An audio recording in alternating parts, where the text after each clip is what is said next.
Hello students, तो plus two का हम फर्स्ट चैप्टर स्टार्ट करते हैं, financial statement of not for profit organisations. उन ऑर्गेनाइजेशंस की फाइनेंशियल स्टेटमेंट मेंटेन करना जिनका मोटिव प्रॉफिट अर्न करना नहीं है। वो किस किस टाइप की ऑर्गेनाइजेशंस हो सकती हैं सर?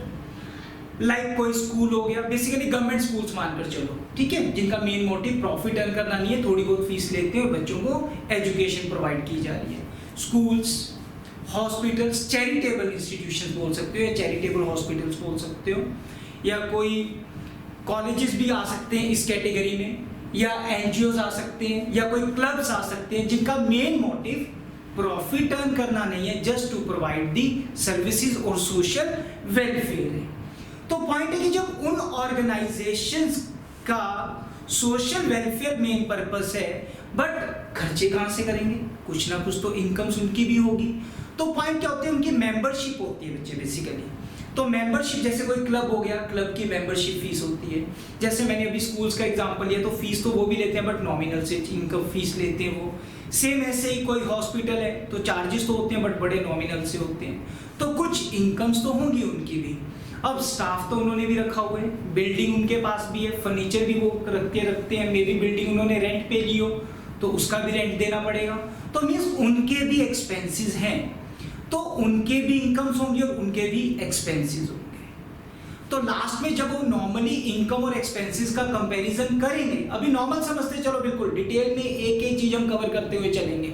तो अभी तो जस्ट हमने स्टार्ट किए, तो कॉन्सेप्ट पर हम वर्क कर रहे हैं कि एग्जैक्टली इस चैप्टर में हमने पढ़ना क्या। तो इनकम और एक्सपेंसेस उनके भी हैं, तो इनकम और एक्सपेंसेस का एट लास्ट वो कंपैरिजन करेंगे at the end of the financial year. If incomes are more than expenditure तो मींस प्रॉफिट्स हुआ। बट सर ये प्रॉफिट ऑर्गेनाइजेशंस तो नहीं है, बिल्कुल ठीक, तो प्रॉफिट अब तो वो यूज नहीं कर सकते।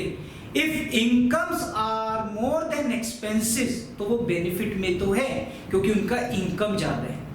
When incomes are in excess of expenditure तो वो बोल सकते हैं कि वो सरप्लस में चल रहे हैं। तो जब इनकम एक्सपेंडिचर से ज्यादा होगी, इनकम ज्यादा हो रही है, खर्चे हमें कम करने पड़ेंगे, तो चलो कुछ ना कुछ बेनिफिट में हम सरप्लस में है। तो for profit we have to use the term surplus in this chapter. And same if expenditure are more than income, sir खर्चे ज्यादा हो गए, इनकम कम है, ये तो हमें लॉस हो गया, बिल्कुल लॉस हो गया। बट अगेन प्रॉफिट ऑर्गेनाइजेशंस नहीं है, सो लॉस हम यूज नहीं कर पाएंगे, हम डेफिसिट में चल रहे हैं। कोई बात नहीं, आगे इनकम आएगी फिर हम मे बी सरप्लस में आ जाएंगे। तो एट प्रेजेंट हमारे खर्चे ज्यादा हैं, इनकम कम है, तो हम डेफिसिट टर्म यूज करेंगे, मींस लॉसेस में है बट एग्जैक्टली टर्म हम लॉस यूज नहीं करेंगे, we have to use the term deficit. तो पूरा कॉन्सेप्ट आज अच्छे से क्लियर करते हैं पहले हम। तो normally in this chapter majorly 3 questions will come, 1 marker, 3 marker and 6 marker. 3 marker में जनरली चॉइस आने के चांसेस रहते हैं, बट अभी हम चॉइस को साइड में रखते हुए चलते हैं। अभी हमने 3 क्वेश्चंस के अकॉर्डिंग वर्क करना है, 1 मार्कर, 3 मार्कर एंड 6 मार्कर।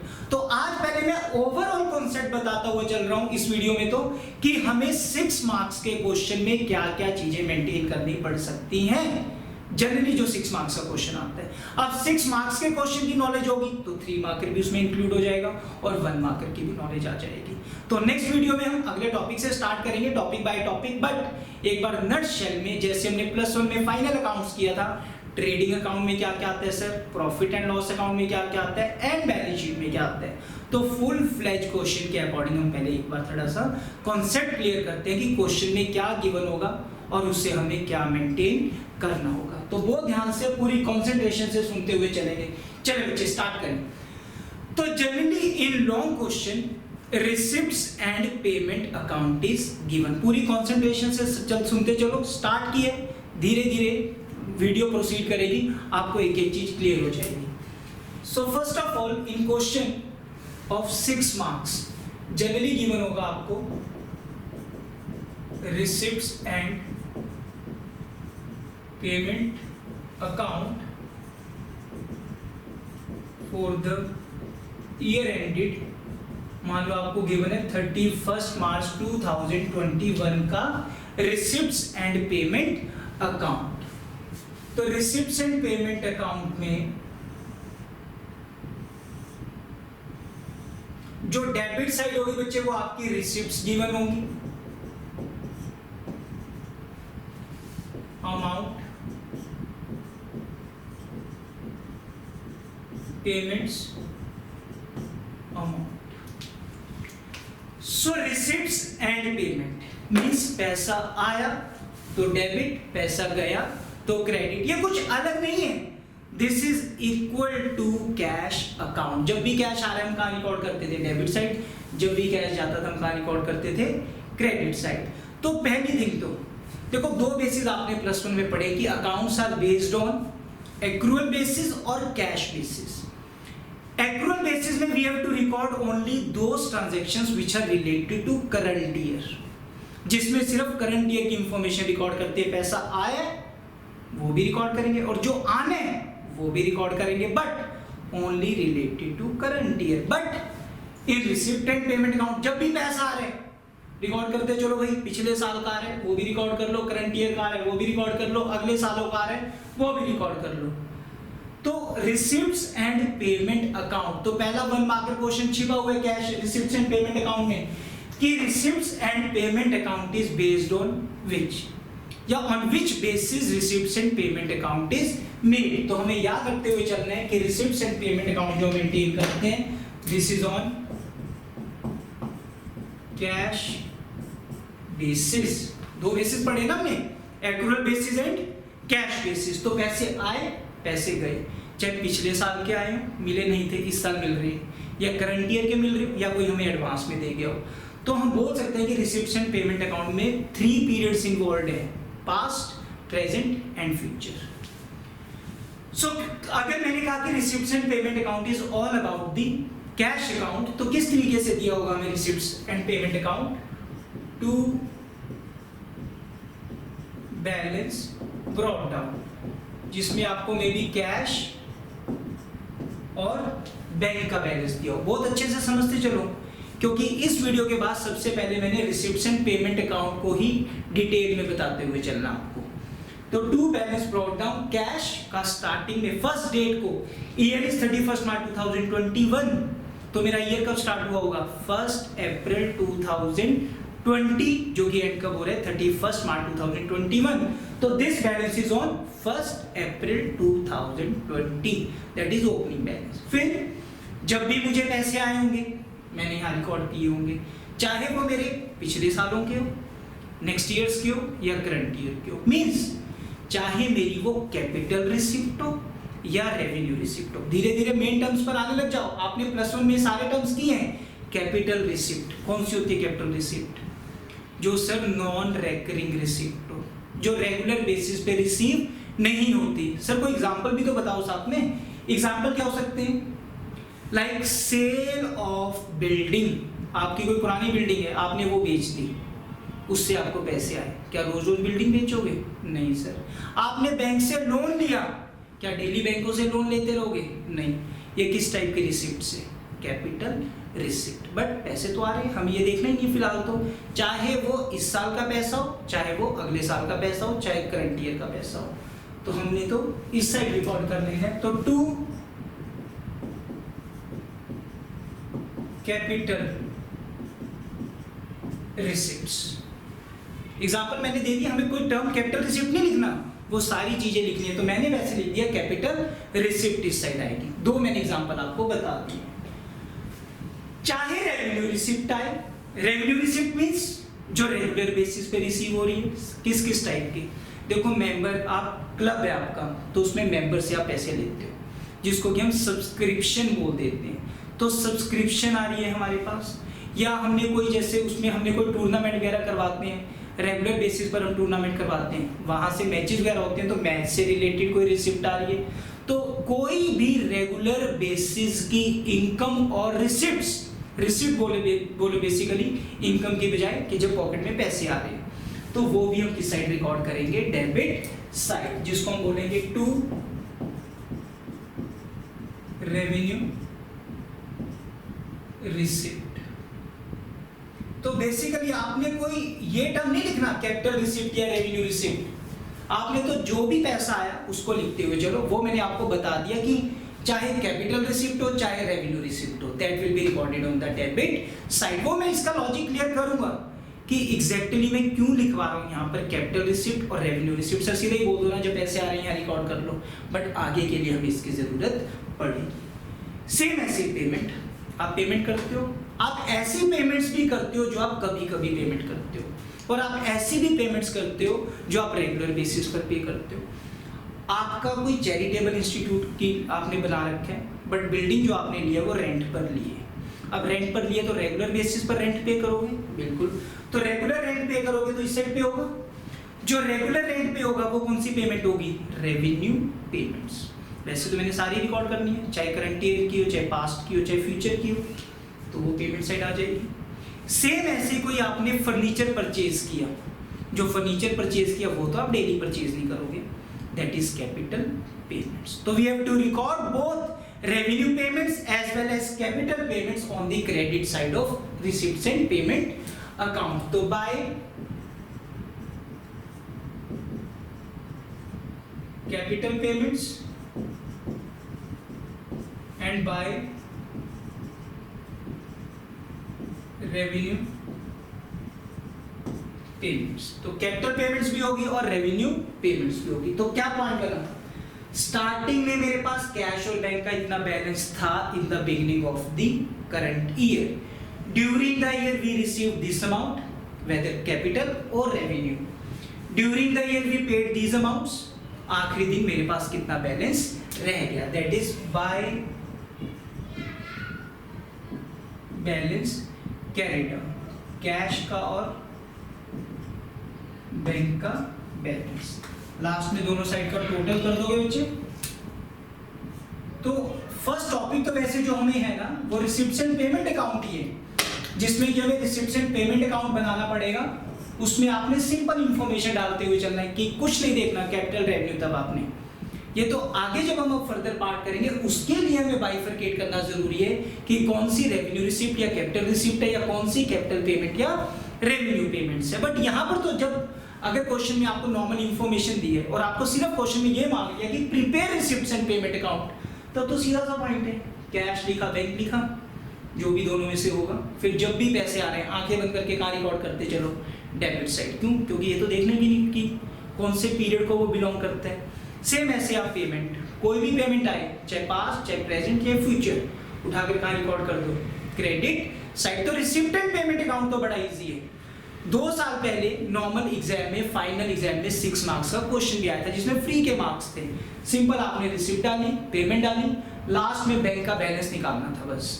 तो इस साइड का टोटल किया था, इधर से सारी चीजें माइनस की, जितना डिफरेंस आ रहा था आपने बैंक में डाल दिया था और 6 मार्क्स पूरे। बट उसके लिए हमें पता तो होनी चाहिए ना कि ये मेरी रिसिप्ट्स हैं और ये मेरी पेमेंट्स हैं। तो वो धीरे धीरे आप बुक से करते हुए चलोगे क्वेश्चंस, तो आपको हर चीज क्लियर हो जाएगी। बट अभी मेन चीजों पर हम वर्क कर रहे हैं कि रिसिप्ट्स एंड पेमेंट हमने कैसे बनाना था वो हम सीख गए हैं।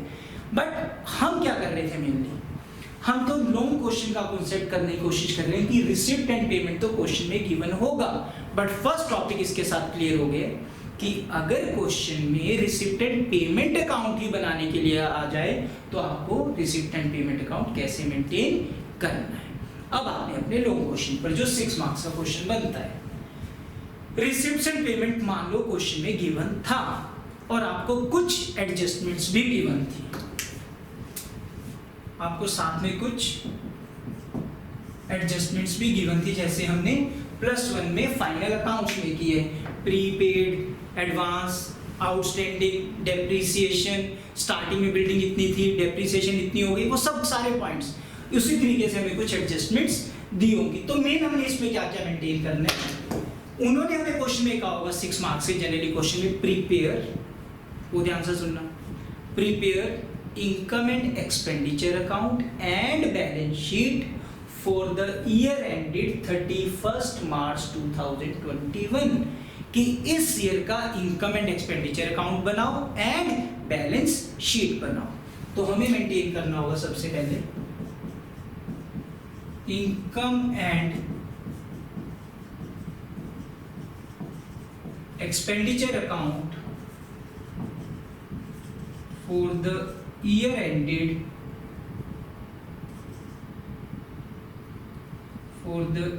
ended 31st March 2021। बहुत अच्छे से क्लियर करना बच्चे, इसमें क्या क्या चीजें आती हैं। तो credit side and debit side. इस साइड आप लिखते हो expenditure, debit side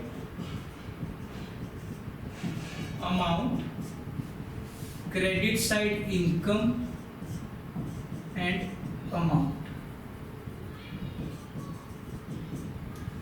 Now this account is totally based on profit and loss account जो आपने +1 में बनाया था। तो +1 में जो आपने फाइनल अकाउंट्स में profit and loss account maintain किया था, उसमें debit side expenditure, credit side income, but वहां पर हम लिखते पर्टिकुलर्स थे। बट होता यही था, जो भी ड्यूरिंग द ईयर एक्सपेंडिचर है वो debit side, during the year. Stress डाल रहा हूं मैं, जब आप अपने नोट्स बनाओगे तो साथ साथ इन चीजों पर वर्क करोगे, जो ड्यूरिंग द ईयर के मेरे एक्सपेंडिचर है और जो ड्यूरिंग द ईयर मेरी इनकम है। इस साल के खर्चे और इस साल की income, complete income, any expense whether paid और not but it belongs to current year, it will be recorded on the debit side of income and expenditure account. And same ऐसे any income related to current year whether received or not, it will be recorded on the debit side of income and expenditure, credit side of income and expenditure account। Reason क्या है, इसमें तो हर एक year की information record हो रही थी, but इसमें कौन सी ईयर की हो रही है, करंट ईयर की। सो यहां पर भी क्वेश्चन पूछ लिया गया, on which basis income and expenditure account is to be maintained और प्रिपेयर्ड। तो इसके लिए आंसर क्या बना आपका, ऑन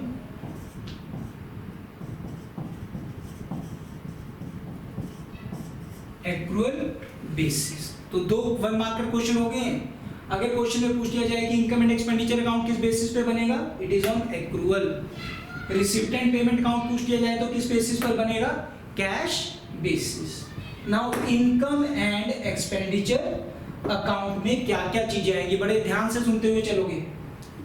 तो सबसे पहले तो इसमें कौन सी इंफॉर्मेशन आ रही है, only related to current year, जो इस साल की इंफॉर्मेशन है। So revenue payments comes under the expenditure side. Example ले लेते हैं, हमने एग्जांपल क्या रखा था सर, रेंट हम एवरी ईयर पे करेंगे, इवन साल में 12 बार भी पे कर रहे हैं, अगर मंथली पे कर रहे हैं। मेरा पॉइंट ये कि हम उससे रेगुलर बेसिस पर पे करते हैं। तो एक्सपेंडिचर साइड हम लिख देंगे टू रेंट। और ये भी हमें याद है कि सिर्फ और सिर्फ जो रेंट आएगा वो only related to current year आएगा, जो पे कर दिया वो भी और जो पे करना है वो भी। तो मुझे याद है +1 में भी हमने की है, तो आउटस्टैंडिंग को मैं क्या कर दूंगा, प्लस कर दूंगा, क्योंकि इस साल का अभी रेंट पे करना रहता है। हाँ, बट अगर जो मैंने रेंट पे की है इस अमाउंट में मैंने कुछ अगले साल का भी पे कर दिया, भाई वो अभी क्यों पे कर दिया, पे कर दिया तो चलो कर दिया, बट वो मैं रिकॉर्ड अभी क्यों करूं, वो मेरा खर्चा इस साल का नहीं है, वो एक्सपेंस मेरा नेक्स्ट ईयर को बिलोंग करता है। तो दैट एक्सपेंस जो कि नेक्स्ट ईयर को बिलोंग करते हैं माइनस प्रीपेड। अभी बिल्कुल सिंपल कंटेक्स्ट में समझते चलो इस टॉपिक को, जब क्वेश्चंस करने की बारी आएगी तब हम बड़े ध्यान से एक एक चीज को अच्छे से करेंगे। तो जो भी रेंट होगा, अगर इसमें कुछ ड्यू रहता है करंट ईयर का उसे प्लस, बट अगर इस एक्सपेंस में हमने कुछ नेक्स्ट ईयर का पे कर दिया या कुछ पिछले साल का पे अप कर रहे हैं जो कि करंट ईयर को बिलोंग नहीं करता, उसको हम यहाँ पे जगह नहीं दे सकते। यहाँ पर तो सिर्फ उनको जगह मिलेगी जो इस साल का है। वो अलग बात है चाहे हमने पे किया है या अभी तक हमने पे नहीं किया, बट होना वो करंट ईयर का चाहिए। तो जो रेंट पे किया ये तो हो गया जो टोटल पे किया, रेंट पेड लिख सकता हूं मैं इसको बेशक से। कुछ रहता था इस साल का देना वो प्लस कर दिया, कुछ हमने ना एडवांस में भी दे दिया अगले साल का, उसे माइनस कर दिया क्योंकि वो अगले साल को बिलोंग करता है। सेम ऐसे इनकम, किस टाइप की इनकम, जो रेगुलर बेसिस पे रिसीव होंगी, जो रेकरिंग रिसिप्ट होंगी, मींस जो रेवेन्यू रिसिप्ट्स होंगी। तो हम यहां से लिख सकते हैं कि revenue receipts comes under income side. So by कोई भी एग्जांपल ले लेते हैं. मैंने एक एग्जांपल आपको दिया था सब्सक्रिप्शन. हम वही टर्म यूज करने की कोशिश कर रहे हैं बच्चे जो जनरली हमने क्वेश्चंस में यूज करने हैं. सब्सक्रिप्शन. सो बाय सब्सक्रिप्शन, तो जितनी subscription fees from the members आपको मिली है वो सब्सक्रिप्शन आ गई. बट सिर्फ कौन सी ईयर की लेनी है? Only related to current year. हो सकता है किसी मेंबर्स ने अभी सब्सक्रिप्शन दे दी है बट दी नहीं है, तो कोई बात नहीं, आ जाएगी अभी. So plus outstanding. बहुत से पॉइंट्स आएंगे, छोटे छोटे पॉइंट्स की इसके बाद हम ट्रीटमेंट करनी स्टार्ट करेंगे नेक्स्ट वीडियो में. बट अभी मेजर चीजें समझते हुए चलो. सब्सक्रिप्शन जितनी आई बट कुछ रहती भी थी वो प्लस कर दो. सर कुछ सब्सक्रिप्शन हमें ना एडवांस में ही रिसीव हो गई है, नेक्स्ट ईयर की अभी मिल गई, तो उसे क्या करना चाहिए? हमें माइनस कर देना चाहिए, क्योंकि कौन से ईयर को बिलोंग करती है? नेक्स्ट ईयर को बिलोंग करती है. ऐसा भी हो सकता है कि लास्ट ईयर में भी एडवांस मिल गई थी. अगर आपको लास्ट ईयर एडवांस मिली थी ना, तो वो कौन से ईयर के लिए मिली होगी? पिछले साल उन्होंने एडवांस में दे दिया था, तो आपको करंट ईयर के लिए मिली होगी, तो उसको हमें प्लस करना चाहिए. बट फिर से अभी बहुत ज्यादा कंफ्यूज नहीं करूंगा, छोटे छोटे पॉइंट को समझते हैं. चलो अभी हम सिर्फ स्ट्रेस इस पे डाल रहे हैं कि which type of information is to be recorded in income and expenditure account. Just we have to record revenue receipt and revenue payments in income and expenditure account, but it is based on accrual basis, so we have to record complete information only revenue items related, but related to current year, whether received or not, whether paid or not. But अगर इसके अंदर कुछ अगले पिछले सालों के include है तो उनको हमने माइनस कर देना है. क्यों? क्योंकि ये किस बेसिस पर बनता है? एक्रूअल बेसिस पर. तो ये मैंने दो एग्जांपल दे दिया आपको, एक इनकम का और एक एक्सपेंडिचर का. सेम ऐसे ही बहुत सारी इनकम जो होंगी वो सारी रिकॉर्ड हो जाएंगी, एक्सपेंडिचर साइड हम एक्सपेंसेस को रिकॉर्ड कर देंगे. तो लास्ट में हम क्या करेंगे बच्चे? आप टोटल इनकम करोगे, जितनी भी इनकम्स होंगी, टोटल एक्सपेंडिचर करोगे. डिफरेंस तो दोनों में से किसी साइड आ सकता है. If income is more than expenditure, income ज्यादा हो गई, खर्चे कम हुए, मैं बेनिफिट में हूं, that benefit is known as surplus. तो उसके लिए टर्म क्या यूज किया जाएगा? सरप्लस. और हो सकता है कि मेरी एक्सपेंडिचर साइड ज्यादा हो as compare to income, then balance will be by deficit. Last में दोनों साइड का total. Receipt and payment account and few adjustments are given. From this first we prepared income and expenditure account. Next दो चीजें बोली थी उन्होंने, one is income and expenditure account and balance sheet for the year ended 31st March 2021. So next is balance sheet.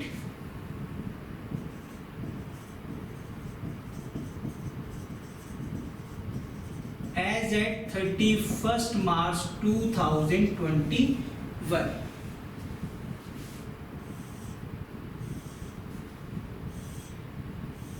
बड़े ध्यान से समझना चाहिए. बट इस बैलेंस शीट को ओपन करने से पहले हमें वर्किंग नोट्स में जाना पड़ेगा, जिसमें हमें अपनी पोजीशन लास्ट ईयर के एंड में भी देखनी पड़ेगी या करंट ईयर की बिगिनिंग में देखनी पड़ेगी कि हम किस पोजीशन में थे. मीन्स हमारी क्या एसेट्स थी और क्या हमारी लाइबिलिटीज थी, क्या रीजन है, क्यों बना रहे हैं, उस पर वर्क करेंगे. तो मेन हमें वो किस में बनानी है? आपने वर्किंग नोट्स में, जिसको कि मैंने क्या नाम दे सकता हूं? Balance sheet as at 31st March 2020, last year का एंड, और 1st April 2020.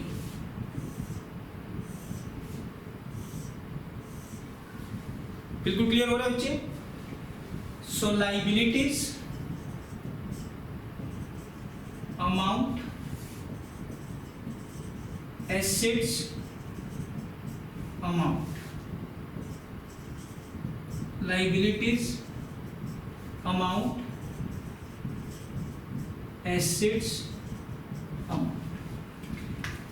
तो जो 1 अप्रैल 2020, क्योंकि आपको पता है जो लास्ट ईयर का क्लोजिंग बैलेंस होगा वो करंट ईयर का ओपनिंग बैलेंस होगा, तो जो लास्ट ईयर के एंड में हमारी पोजीशन थी कि कितने के हमारे पास एसेट्स थे और क्या हमारे पास लायबिलिटीज थी, मींस जब हम ये बैलेंस शीट बना तो रहे हैं बट आप पास्ट में चले जाओगे कि तब मेरी पोजीशन क्या कैसी थी, मेरे पास कितने के एसेट्स पड़े थे और कितने की मेरे पास लायबिलिटीज पड़ी थी।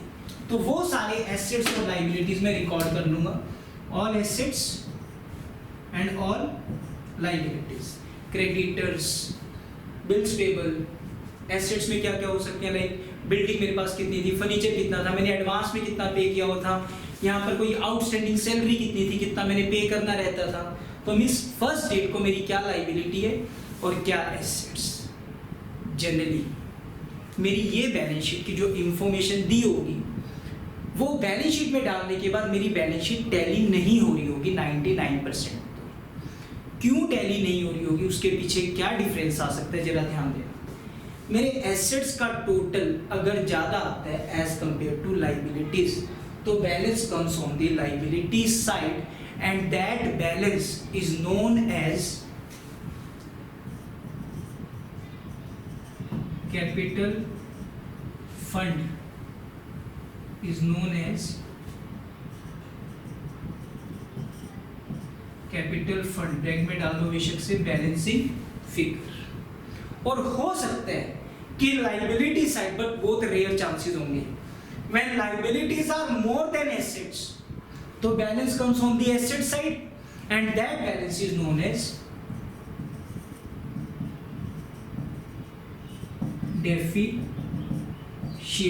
बट बहुत रेयर, मैंने क्या बोला कि मेनली क्या ज्यादा होंगे, एसेट्स, लायबिलिटीज में डिफरेंस आएगा and that balance will be transfer in capital fund, और लास्ट में दोनों साइड का टोटल इक्वल कर दोगे। इक्वल तो अपने आप ही हो जाएगा ना, क्योंकि हमने दोनों साइड क्या लिख दिया है, डिफरेंस, या तो इधर डिफरेंस आ रहा होगा या इधर डिफरेंस आ रहा होगा। तो मींस सबसे पहले आपने बनाया इनकम एंड एक्सपेंडिचर अकाउंट, फिर आपने करंट ईयर की बैलेंस शीट के लिए स्पेस छोड़ देनी है, और फिर आप वर्किंग नोट में अपनी क्या बना दोगे, opening balance sheet. Opening balance sheet means पिछले साल की बैलेंस शीट, लास्ट डेट को पिछले साल क्या पोजीशन थी, या फिर करंट ईयर की बिगिनिंग में क्या पोजीशन थी, जिसमें कि डिफरेंस आया कैपिटल फंड और डेफिशिएंसी।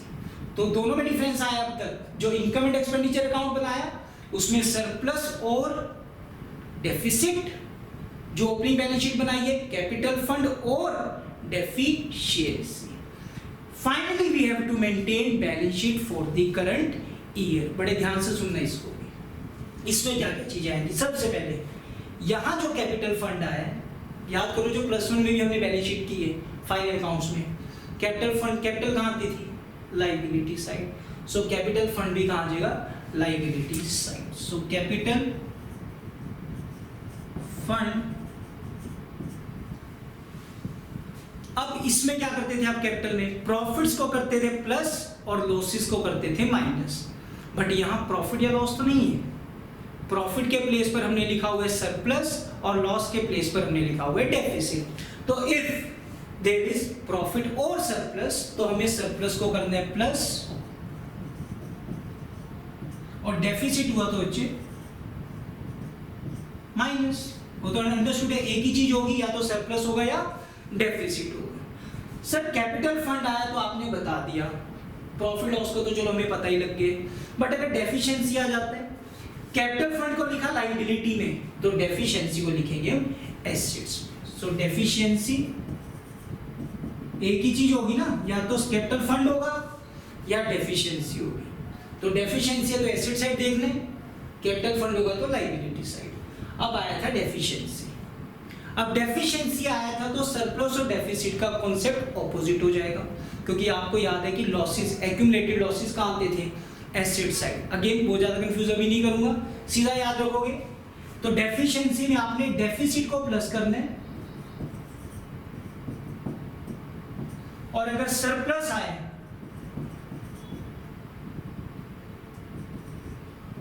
तो आपने माइनस करना है। कैपिटल फंड उसमें सरप्लस प्लस और डेफिसिट माइनस, दोनों में से एक बात होगी। डेफिशिएंसी आया तो इधर सरप्लस आया होगा तो माइनस, डेफिसिट आया होगा तो प्लस। ये कब की बैलेंस शीट बन रही है? करंट ईयर के एंड की। लास्ट में मेरी पोजीशन कैसी है? तो लास्ट डे जो भी मेरी लाइबिलिटी है, इस साल के क्रेडिटर्स कितने हैं eight the and, outstanding expenses कितने हैं, वो सारी लाइबिलिटीज हम लास्ट में रिकॉर्ड कर देंगे। सेम ऐसे लास्ट डे मेरे पास एसेट्स कितने हैं, कैश का बैलेंस कितना है, बिल्डिंग बैलेंस कितना रहेगा आफ्टर डेप्रिसिएशन, मैंने एडवांस में कितना पे किया हुआ है, all assets are recorded in the closing balance sheet. और लास्ट में दोनों साइड का टोटल करेंगे and it should be equal. तो जब ये मेरी बैलेंस शीट टैली हो गई है तो मैं अज्यूम कर सकता हूं कि मेरा क्वेश्चन ठीक होगा, बट 100% नहीं, जरूरी नहीं है, मे बी हमने उसके ऊपर कुछ ना कुछ एरर की हो। बट मेजरली पॉइंट ये है, अगर इन पॉइंट्स को माइंड में रखते हुए चलते हैं तो 6 मार्क्स का जब हम क्वेश्चन करेंगे 80% तो पॉइंट्स आपके इस तरीके से होंगे, क्योंकि हमें मेजरली पॉइंट्स पता लग चुके हैं कि कौन सी इंफॉर्मेशन किस अकाउंट में ट्रांसफर होंगे। अकाउंट तो एक ही बने, that is income and expenditure account, these are the statements. तो एक बार थोड़ा सा नटशल में रिपीट करते हुए चलते हैं। Receipts and payment account given होगा, रिसिप्ट्स जो भी पैसा आया, पेमेंट जो भी पैसे गए, तो revenue payment expenditure side, revenue receipt income side. Then we have to maintain balance sheet for the previous year, that is in working notes, liabilities और assets दोनों डाल देंगे, but balance आएगा, liability side balance आता है तो capital fund, asset side balance आता है तो deficiency, then closing balance sheet maintain करेंगे, means current year की balance sheet, अगर capital fund आया हो तो इस side liability deficit minus और surplus plus, और अगर deficiency आई हो तो एसेट साइड सरप्लस को माइनस और डेफिसिट को प्लस, लास्ट में दोनों साइड का टोटल करेंगे, दैट शुड बी इक्वल। एक पॉइंट और बोलना चाहूंगा, revenue receipt income side I, revenue payment इस साइड, कैपिटल पेमेंट और कैपिटल रिसिप्ट जनरली 1-2 पॉइंट और होंगे, अगेन वो क्वेश्चन के साथ बताऊंगा, बट मेजरली आप याद रख सकते हो कि जो कैपिटल पेमेंट्स होंगी मेनली वो कहाँ आती है आपकी एसेट साइड, और जो कैपिटल रिसिप्ट होंगी वो जनरली आपकी कहाँ आएगी लाइबिलिटी साइड। लॉजिक भी थोड़ा 2 एग्जांपल में दे रहा हूँ। कैपिटल पेमेंट्स, आपने कैपिटल पेमेंट की है, किस तरीके से? आपने बिल्डिंग परचेज की, क्या आप डेली बिल्डिंग परचेज करोगे? नहीं, तो it is a capital payment. तो पैसे एसेट तो आ रहा है आपके पास, तो आपके पास क्या बन जाएगा बैलेंस शीट की एसेट साइड। कैपिटल रिसिप्ट, वो पैसा जो डेली नहीं आता, आपने बैंक से लोन लिया, क्या आप डेली बैंक से लोन लोगे? नहीं, तो कैपिटल रिसिप्ट है, बट फ्यूचर में पेमेंट करनी भी तो है वापस, तो आपका कहाँ आ जाएगा liability side. Majority of the information ऐसे आएगी, बाकी जब हम प्रैक्टिकल क्वेश्चंस करेंगे तब बेटर अंडरस्टैंडिंग होगी। तो आज की इस वीडियो में बच्चे हमने कवर किया है कि how to maintain receipt and payment account generally, but अगर मेन हमने इसमें डिस्कस करने की कोशिश की है 6 मार्कर क्वेश्चन की, if receipt and payment account directly given and few adjustments are given, then how to make income and expenditure account and balance sheet for that particular year, जिसके लिए हमें एक वर्किंग नोट्स में last year की भी balance sheet बनानी पड़ी। I hope बिल्कुल अच्छे से क्लियर हुआ होगा इस टॉपिक में कि हमने जनरली इस चैप्टर में क्या कुछ पढ़ना है। Thank you.